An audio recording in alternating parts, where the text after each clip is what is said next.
এইকেইদিন ইমান নেৰানেপেৰা বৰষুণ দিছে নহয়, একেবাৰে ওলাবলৈ মন নাযায়।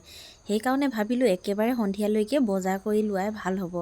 আৰু বেটা আৰু মই এতিয়া দোকানলৈ বুলি আহিছোঁ। আজি যিহেতু বিদ্যাভাৰতী স্কুলত গাৰ্জেন মিটিং আছিলে, ইয়ালৈ বুলি মোৰ ওচৰৰে ভণ্টি এজনী আহিছে আৰু মোৰ ঘৰত সোমাই যাম বুলি কৈছে। সেইকাৰণে পটাপট দোকানলৈ বুলি গ'লোঁ আৰু এয়া ভণ্টিহঁতক চাহ খাবলৈ দিছোঁ। দুপৰীয়া ভাত সাজ খাই যোৱা বুলি কৈছিলে, কিন্তু লগৰজনীয়ে নাখাওঁ বুলি ক'লে।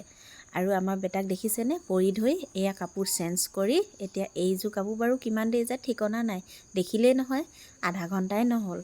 আৰু স্কুলৰ পৰা আহোঁতে ছোৱালীজনীয়ে আইচক্ৰীম লৈ আহিছিলে। ইমান ঠাণ্ডাত বাৰু আইচক্ৰীম আনেনে, ক'তনো এৰিব এতিয়া।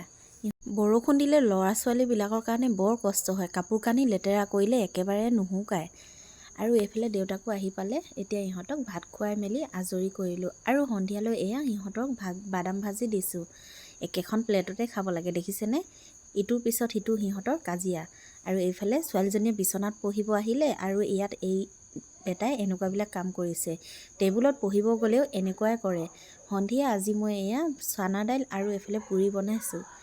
ডাৱৰীয়া বতৰ যিহেতু মাছ মাংস নাথাকিলে এনেকৈ খাবলৈয়ে ভাল লাগে। আৰু আজি যিহেতু ভাত খোৱা নাই, সেইকাৰণে সন্ধিয়াতে মানুহজনে কেইটামান মাছ লৈ আহিছিলে। এইখিনি ৰাতিপুৱাৰ কাৰণে মই এতিয়া ফ্ৰাই কৰি থৈ দিম। আজি ভিডিঅ'টো ইমানেই। যদি ভাল লাগিলে এটা লাইক কৰিব।